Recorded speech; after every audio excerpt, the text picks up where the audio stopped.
কংগ্রেসের ভোট পাবেন বাম প্রার্থীরা, এমন আশা ব্যক্ত করেছেন বিমান বসু। কলকাতা প্রেস ক্লাবে সাংবাদিক বৈঠক করেছেন পশ্চিমবঙ্গের প্রদেশ কংগ্রেস সভাপতি অধীর রঞ্জন চৌধুরীর সঙ্গে বামফ্রন্ট চেয়ারম্যান বিমান বসু। আর সেখানেই তিনি এই মন্তব্য করেছেন। কি বলেছেন? লোকসভা নির্বাচনে রাজ্যের যেসব আসনে বাম প্রার্থীরা রয়েছেন তারা কংগ্রেসের ভোটও পাবেন। অর্থাৎ এই মন্তব্য থেকে পরিষ্কার যে বাম প্রার্থীদের কংগ্রেস যারা সমর্থক তারা ভোট দেন না। কেন দেন না এর তো একটা ইতিহাস আছে, আসছি পরে। প্রদেশ কংগ্রেস সভাপতি অধীর রঞ্জন চৌধুরীকে পাশে নিয়ে রবিবার বামফ্রন্ট চেয়ারম্যান বিমান বসু এমনই আশা প্রকাশ করেছেন। কি আশা? একটু আগেই বলেছি, লোকসভা নির্বাচনে রাজ্যের যেসব আসনে বাম প্রার্থীরা রয়েছেন তারা কংগ্রেসের ভোটও পাবেন। অতীতের মতো এবারেও সব একই ঘটবে এমনটা ভাবার কারণ নেই বলে মত প্রকাশ করেছেন বামফ্রন্ট চেয়ারম্যান। প্রসঙ্গত এর আগে যতবারই নির্বাচন হয়েছে বাম কংগ্রেস আসন সমঝোতা হয়েছে, প্রায় ততবারই বিতর্কে উঠেছে যে বামেদের ভোট পুরোপুরি কংগ্রেস প্রার্থীরা পেলেও উল্টোটা ঘটেনি। তাৎপর্যপূর্ণভাবে অধীর রঞ্জন চৌধুরীও দাবি করেছেন লোকসভা ভোটে বামেদের সঙ্গে আসন সমঝোতা করে লড়াই ফলপ্রসূ হবে। বিমান বসু কলকাতা প্রেস ক্লাবে অধীরের সঙ্গে যৌথ সাংবাদিক বৈঠকে একথা বলেন এবং তার আরো দাবি, অবশ্যই আশা করব বামেরা যেমন কংগ্রেসে ভোট ট্রান্সফার করে কংগ্রেসও সেটা করবে। এর কারণও ব্যাখ্যা করেছেন বামফ্রন্ট চেয়ারম্যান বিমান বসু। তার বক্তব্য, অতীতে অধীরবাবু ও আমি পাশাপাশি চেয়ারে বসিনি, অতীতে যে অবস্থা ছিল সেটাই ঘটবে এটা ধরে নেওয়া ঠিক না। এবারে উন্নততর বোঝাপড়া হয়েছে, অর্থাৎ অতীতে অনুন্নত বোঝাপড়া হয়েছিল, বুঝুন ঠেলা। পাশেই বসা অধীর আশাবাদী আসন সমঝোতা নিয়ে। তার বক্তব্য, আসন সমঝোতাকে সামনে রেখেই আমরা লড়ছি।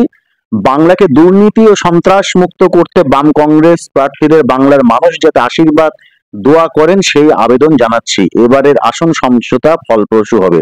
অত্যন্ত দুটো শব্দ বন্ধনী ব্যবহার করেছেন বিমান বসু। দুর্নীতি ও সন্ত্রাস মুক্ত, বাম কংগ্রেস প্রার্থীদের ভোট দেবেন।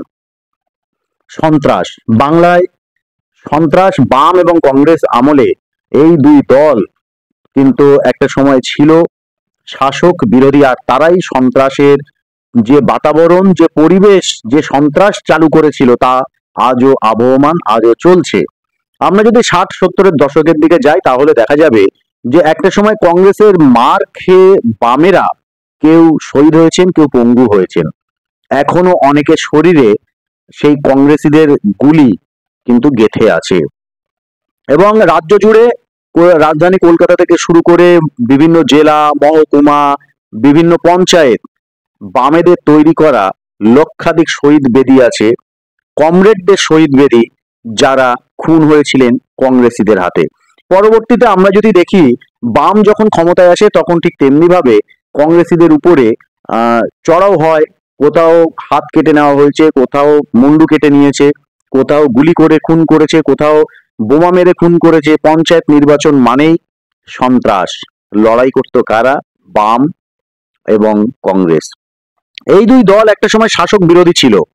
দীর্ঘ 34 বছরের শাসন ব্যবস্থায় কিন্তু তৃণমূল তৈরি হওয়ার আগে পর্যন্ত বাম বনাম কংগ্রেস লড়াই দেখতো পশ্চিমবঙ্গ, আর এভাবেই ক্ষমতায় থেকেছে।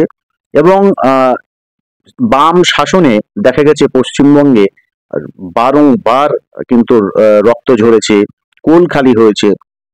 সেই বাম এবং কংগ্রেস এখন আয় তবে সহচরী, হাতে হাত ধরি ধরি, চল করি ভোট বৈতরণী পার।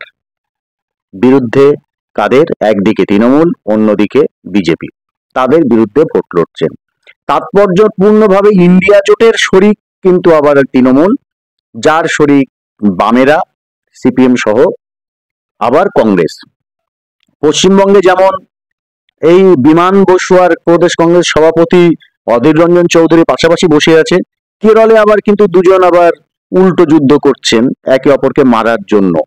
অবশ্যই ভোট রাজনীতিতে, লোকসভা নির্বাচনে সেখানে কিন্তু এই ইন্ডি জোট হয়নি, ওখানে পিন্ডি চটকেছে, আর এখানে দুজন হাসছেন, আবার বলছেন আশা করছেন যে ভোট কংগ্রেসীরা বামপন্থী যে বামফ্রন্টের যে প্রার্থী আছেন তাদের দেবেন।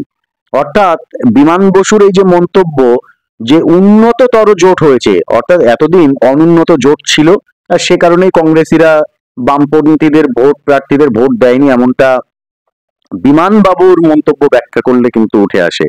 আর এটাও পরিষ্কার করলেন বিমান বসু যে কংগ্রেসীরা বাম প্রার্থীদের ভোট দেয় না। আর সে কারণেই আমরা যদি দেখি 2011 সালের পর থেকে যতবার জোট হয়েছে ততবার কংগ্রেসের জয়ের আসন বেশি হয়েছে আর বামেদের আসন কমতে কমতে শূন্য। এবং 21 সালের বিধানসভা নির্বাচনে দুটো দলই শূন্য হয়ে গেছে। উল্টে আরেক জোট শরিক নতুন দল প্রথমবার লড়াইয়ে আইএসএফ, যাদের নিজস্ব সিম্বল পায়নি, অন্য একটি দলের সিম্বল নিয়ে তারা ভোটে লড়েছে। সেই আইএসএফ কিন্তু একটা আসনে জয়ী হয়েছে বিধানসভায়। বাকি তৃণমূলের বিরুদ্ধে বিরোধী আসনে 77টা আসনে জেতে বিজেপি। তো স্বাভাবিকভাবেই এই শূন্য হয়ে যাওয়া দুটো দল এখন পাশাপাশি বসেছে, জোট করছে এবং বলছে যে শূন্য হওয়ার পর আমরা উন্নততর জোট করছি, অর্থাৎ কংগ্রেসীদের ভোটটা বাম প্রার্থীরা পাবে। গত লোকসভা নির্বাচনের নিরিখে আমরা যদি দেখি সব মিলিয়ে এবারও যদি সেরকম পায় তবে জোট 2 অঙ্কের ডিজিট অর্থাৎ 10% উপরে ভোট পেতে পারে।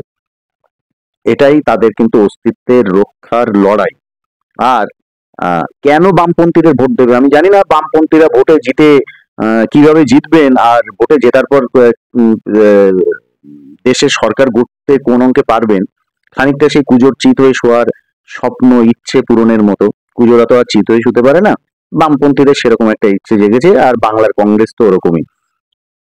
দেশে সরকার গড়তে গেলে বেশ কয়েকটি রাজ্যে খুব ভালো ফল করতে হয়। বিহার, পশ্চিমবঙ্গ, উত্তরপ্রদেশ, মধ্যপ্রদেশ, এরকম। অর্থাৎ 40 এবং তার ঊর্ধ্বে যে সমস্ত রাজ্যে আসন সংখ্যা আছে। পশ্চিমবঙ্গে 42টা আসন। কেউ বলতে পারবেন কংগ্রেসের শীর্ষ নেতৃত্ব কি বিধানসভা, কি লোকসভা, কি পৌরসভা, কি পঞ্চায়েত কোন নির্বাচনে এখানে এসেছেন, সংগঠন করেছেন, আশ্বস্ত করেছেন বাঙালিকে? আসেননি। এর পিছনের অবশ্য অন্য কারণ আছে, কারণ বামপন্থীদের ছাড় দিয়েছে আর এখানে এসে তাদের এনার্জি নষ্ট করার কোনো ইচ্ছা বোধহয় ছিল না, সে কারণেই তারা আর কি বাংলায় আসেননি। সব মিলিয়ে বিমান বসুর ছবিটা দেখতে পাচ্ছেন কি করে মুখটা গোমড়া করে আছে বিরক্তির সুরে অধীরবাবু বক্তব্য দিচ্ছেন তা শুনতে শুনতে। অর্থাৎ মুখে যাই বলুন না কেন বাস্তবটা কিন্তু দুই নেতাই বুঝতে পেরেছে আর সে কারণেই তারা বলছেন যে অতীতের তুলনায় উন্নততর জোট এবার হয়েছে।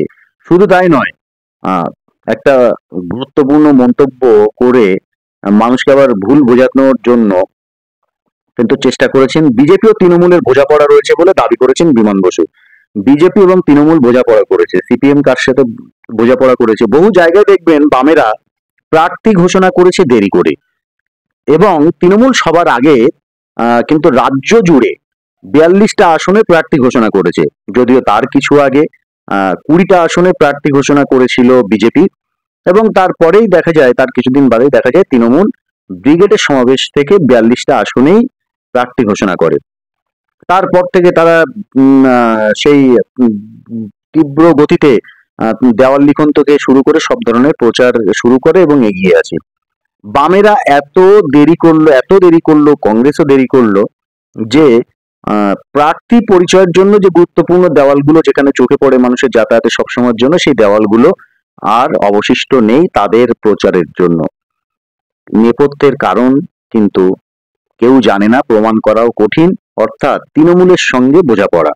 বাংলায় তৃণমূল তখনই জিতবে যদি কিনা বাম এবং কংগ্রেস নিজেদের ভোট বজায় রাখে, ধরে রাখতে পারে। আর বিজেপি সেখানেই হার হবে তৃণমূলের কাছে, তৃণমূল জিতে যাবে। এমনি এমনি কেউ অন্য দলের প্রার্থীকে জেতাতে এতটা ত্যাগ স্বীকার করে? রাজনীতিতে এই ত্যাগ কেউ করে বলে জানা নেই। নিশ্চয়ই তখনই করে, ভালোবেসে তো আর কেউ করে না, যদি কিনা কোনো অঙ্কের খেলা থাকে, অঙ্কের লাভ ক্ষতি থাকে, সে কারণে। অনেকে বলছেন যে সেরকম একটা আছে আর সেটা ঢাকার জন্যই এই বাম এবং কংগ্রেস তারা বলছে যে বিজেপি আর তৃণমূলের মধ্যে বোঝাপড়া হয়েছে। এবং মমতা বন্দ্যোপাধ্যায়ের উদ্দেশ্যে অধীর চৌধুরী কি বলে, কি এমন ঘটলো, বাধ্যবাধকতা তৈরি হলো যে হঠাৎ ইন্ডিয়া জোট থেকে পালালেন? বিহারে নীতিশ কুমার পল্টু কুমার হয়েছেন, আপনি কেন পাল্টি কুমারী হলেন? তার সংযোজন, দিদি খোকাবাবুকে তিহারে পাঠাতে রাজি নন, তার থেকে বুদ্ধিমানের কাজ নরেন্দ্র মোদীর কাছে আত্মসমর্পণ। অর্থাৎ এত কথা বলছেন অধীর বাবুরা, যে আহ, দুর্নীতি নিয়ে পাল্টি মেরেছেন, তো সিপিএম তো কেরালায় জোট করেনি ওইখানে, কেরলে আবার কি সিপিএম তাহলে কোন অঙ্কে এরকম বিরোধিতা হলো, সেখানেও কি তাহলে বিজেপির কাছে আত্মসমর্পণ? সেই প্রশ্নের উত্তর অবশ্য নেই। তৃণমূল নেতা কুণাল ঘোষের পাল্টা বক্তব্য, শূন্যের সঙ্গে শূন্য যোগ করলে শূন্য হয়।